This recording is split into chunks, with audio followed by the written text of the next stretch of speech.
All right, so we are continuing with Unit 6. We're going to finish that up. We have talked about how proving grounds are different than assignments, how they help you earn your creative problem-solving badge. And our first one is a standalone project, putting our creature into a fantasy landscape. And it actually doesn't need to be your creature, and it doesn't need to be your landscape. The whole point of this is to make two unrelated things match, and then to observe the connections between them and understand the data you can get from them. So let's look into this. We have past examples. Remember, it's absolutely fine if the project is screen resolution or print resolution, but the requirement is you need to be able to identify which is which.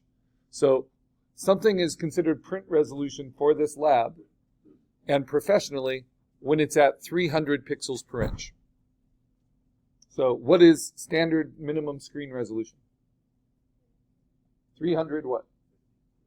Nope. 300 pixels per inch. Yes. Yes, the standard, so the correct full framing of it, and you absolutely do need to know this as a professional. The standard minimum resolution for printing, for professional printing, is 300 pixels per inch. Our studio resolution, you don't need to remember, right? It's just a little bit higher than 300. I've gotten used to doing that as a professional in case the client wants to make it a little bit bigger than originally designed, which happens a lot because I work for a lot of magazines and newspapers, things like that, where they'll change the design somewhat. It's good for flyers, good for all kinds of print media, to make it just a little bit bigger than it needs to be. But the standard minimum is 300 pixels per inch, which means if you print it at fewer than 300 pixels per inch, it's not going to look as good as it could. That's the basic thing. Does 600 pixels per inch look better as a print than 300 pixels per inch? Not in professional printing. Not in professional printing. In fine art printing, it can. It just depends on the printing potential of the printer. So we'll get into that later, because our printers put out over 2,000 dots per inch. But all right. So pixels per inch, standard minimum print resolution is 300. That's one you need to know.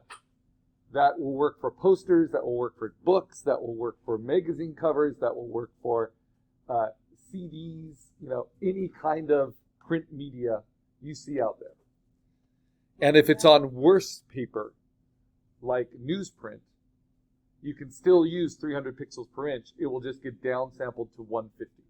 So the minimum for newsprint paper, like telephone book paper or old comic book paper or newspaper, that is 150. And that's just because that paper can absorb as much ink. But you don't need to know the 150. That's... And all comic books now are on glossy paper anyway. Everything's 300 pixels per inch. Okay. The definition for it in this classroom as well is, yes, you can have any image that's 300 pixels per inch, but resolution is tied to a physical dimension, right? So we also need it to be at least 8 by 10 inches. So the smallest print we want to be able to have is 8 by 10. So if your image is 5 by 7 inches by 300, that's not print resolution anymore. Because if we printed it at 8 by 10, it would no longer be 300 pixels per inch. This is not changing the pixels. We are using the pixels that we created, right? So the computer doesn't have to make them up.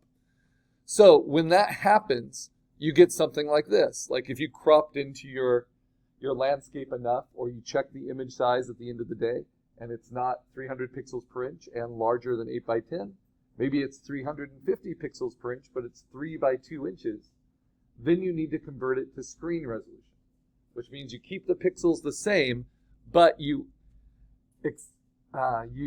actualize them, or you see what the dimensions are at 72 pixels per inch. So standard minimum screen resolution, and this hasn't changed since the 90s, is 72 pixels per inch. What is standard minimum screen resolution? Just say it. 72 pixels per inch, yeah. So you need to know 300 for print, 72 for screen. Now, are all screens 72 pixels per inch? No, because we have high-def screens, retina screens, 4K screens, all these things, right? But 72 is the minimum.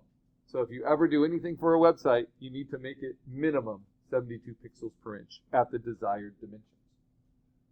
So if you're doing a banner for a website that goes across the top, it's probably better to do it more than 72 pixels per inch for high-def screens, but 72 is the minimum.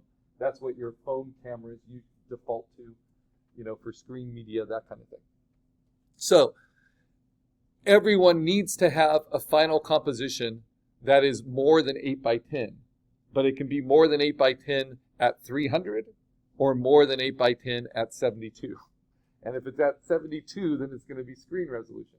And if it's at 300, it's going to be print resolution. So this is understanding the potential for the digital image that you're making.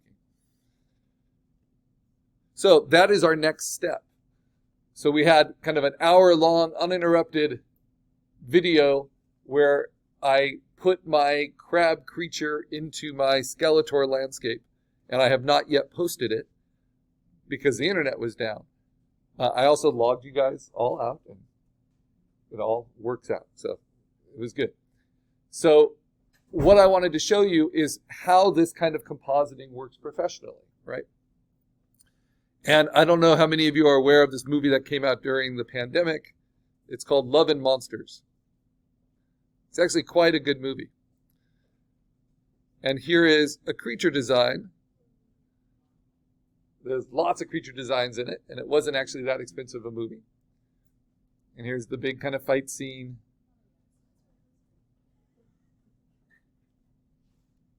And I can't actually show too much of it, or I can't post this video. I'm just realizing that.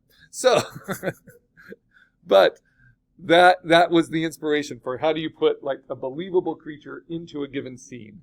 They obviously shoot the beach on location.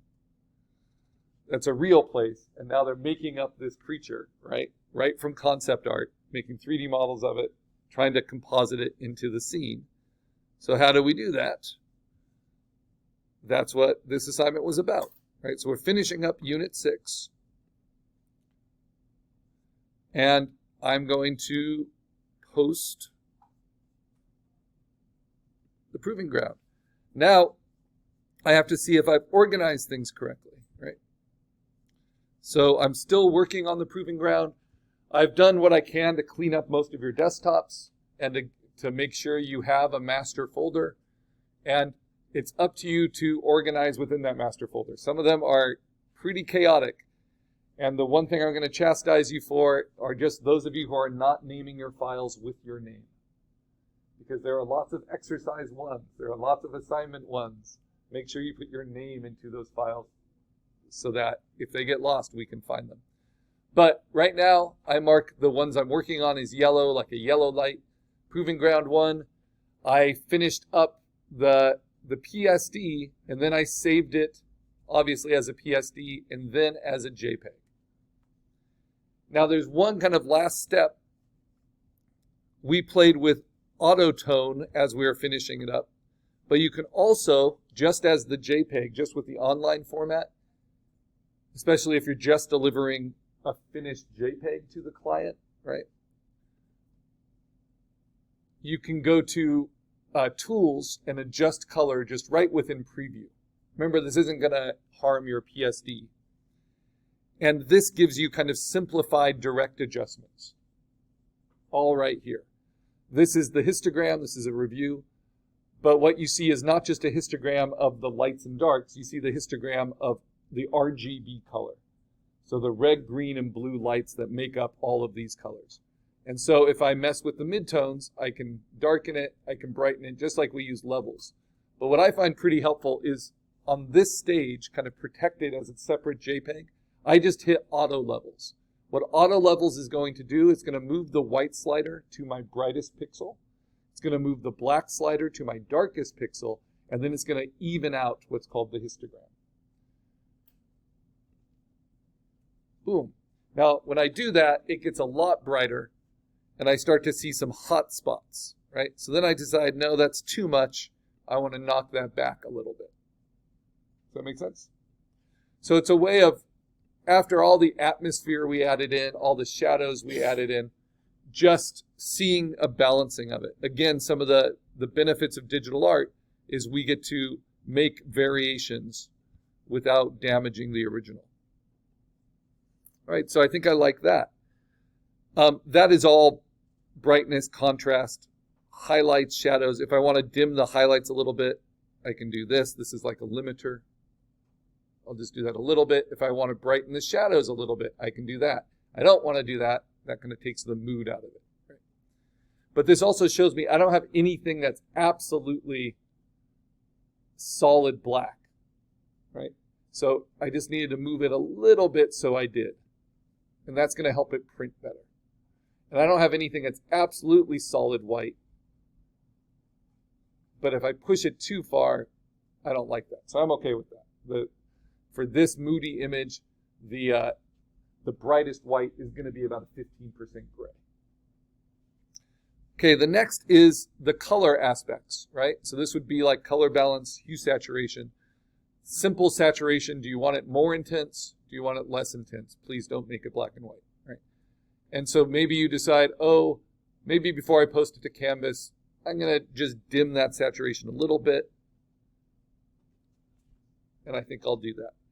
And then you have the temperature of the color. This is the color balance. Do I want to go more towards the warms? Do I want to go more towards the cools? Of those two, I think I want to go a little bit more towards the warm because there's so much cool in that image, all those purples. And then the tint, do I want it to go more towards green or do I want it to go more towards magenta? I think it's already magenta enough, so maybe just a hair towards the green, maybe right in the middle. All right, and then this is an interesting one, but sometimes it comes in really handy. So sepia tone. This is like kind of those Instagram filter things. You can make it sepia tone. Ooh, old-timey Western photo. But what is fun about this one is it's just another color balance adjustment, which you could get with the others, but it also does saturation at the same time because you're taking everything towards warm browns. So if everything looks kind of too bluish and purple to you, you can just mix a little bit of that warm brown sepia into it, and you decide how much. And that's another way of kind of glazing over the top. Sepia tone is actually a lot like putting a Damar varnish on top of a painting. It's slightly yellow. It kind of gives everything a slight golden hue. And sometimes that can be really, really comforting. Now, I don't really want this scene to feel comforting. You know, like grandma's spider crab monster. But maybe just a touch of it. And then this one is something that we don't have in direct adjustments. We have sharpness as a filter, and we haven't learned any filters in Photoshop yet, mostly because they're not the greatest quality. But we'll be getting into them. So this is our first instinct with kind of an overall adjustment of sharpness. We talked about the sharpness tool and the blur tool, but if your image is just feeling a little soft, this is actually a pretty good tool within Preview, just to sharpen it. Now, at high resolution images like this, that is going to bring out some digital noise. So let's see what the difference is like on this edge. Again, all sharpness does is take pixels that are close to each other, and it accentuates those differences. So usually I won't go to 100% sharpness, but I might go up to about 70 or 80. So what do we do now with this? We kind of look at it, we see, does it read the way I want? It all needs to kind of blend in believably. Does the pose work? Does the lighting work? That's what we're after. So the crazy thing about Preview, I think just to be efficient, is you don't have to save. You can save, but Preview automatically saves whatever you did as soon as you close it. So it's kind of a destructive program in terms of saving, right? So that's why I only ever do it on online formats.